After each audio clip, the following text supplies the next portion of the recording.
Shkova në shtëpinë e të dashurit tim dhe më thanë, nuk je e mirëpritur. Këto fjalë më përndjekin edhe sot.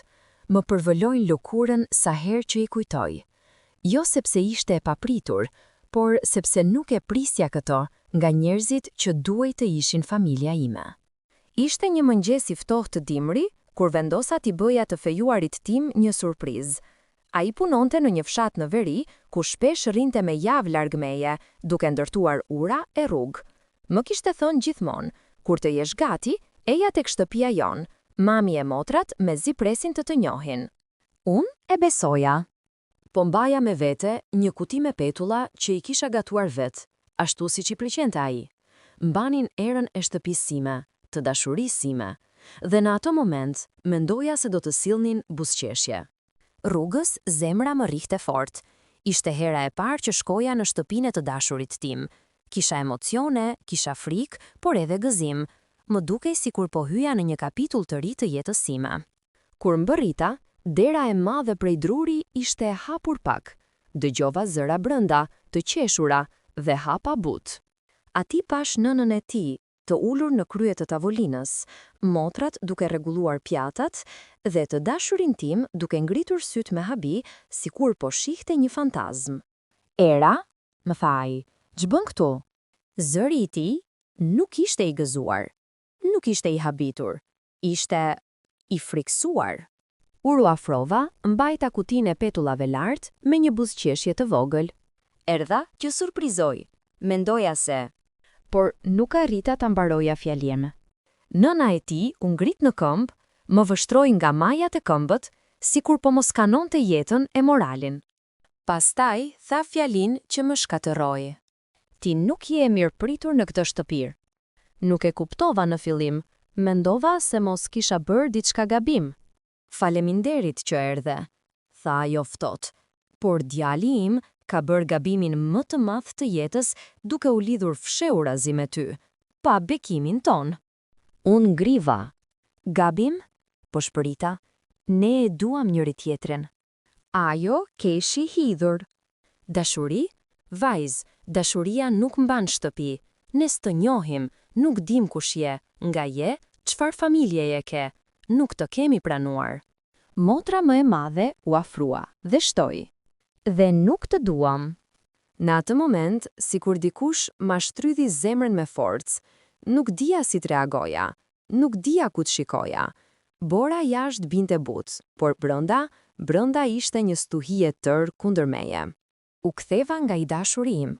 Ai mbante kokën ulur, as nuk më shikonte. Thuaj diçka, i thash. Pse po hesht? Kjo është edhe shtëpia jote. Ai më shikoi me sytë që shmangjeseshin nga turpi. Era, duhej ta kishim folur këtë. Mami nuk është gati të pranoj, as motrat. Po ti? E pyeta. Po ti, Arben, a je gati të më pranosh? A jam gruaja jote e ardhshme sikurse gjithmonë më thua, apo vetëm një pishmani jetës tënde? Ai mori frymë thellë. S'është momenti i duhur. Unë jam në mes.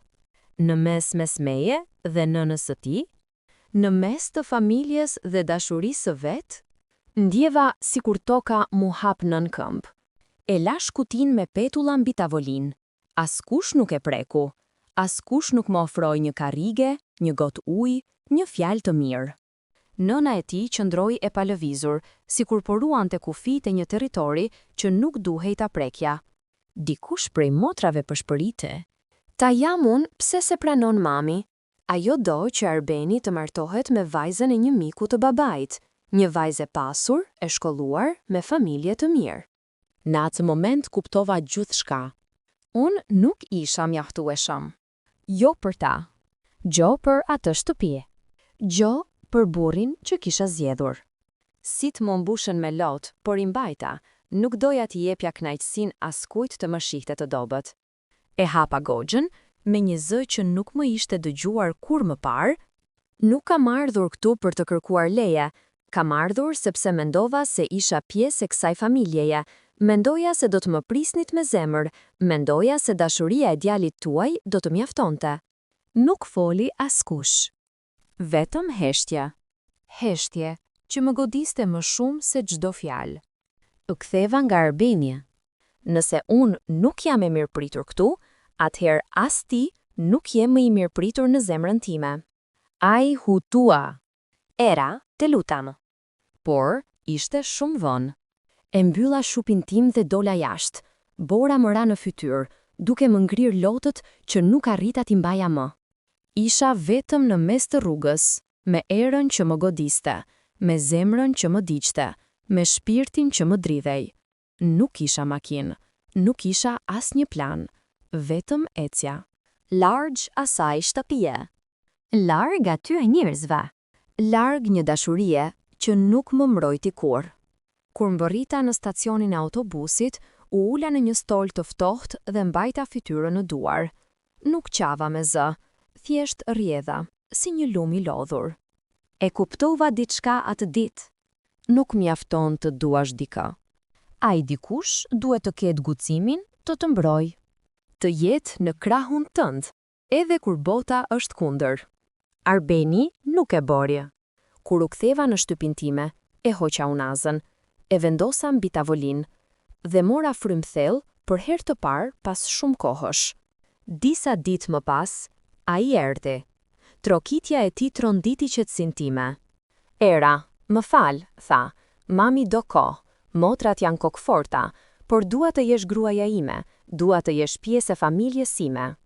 Unë e shikova në syr. Unë kam nevojë për një burr që zgjedh, jo që fshihet pas grave të tjera. Ai uli kokël. Ai më humbi mua, jo sepse nuk e dua, por sepse më la vetëm në një shtëpi ku unë duhej të isha më e respektuara. Dhe tani, kur pyes veten nëse bëra gabim, kujtoj një gjë. Një derë që nuk të hapet me zemër, nuk është derë që duhet të hysh brenda. Asnjëherë më.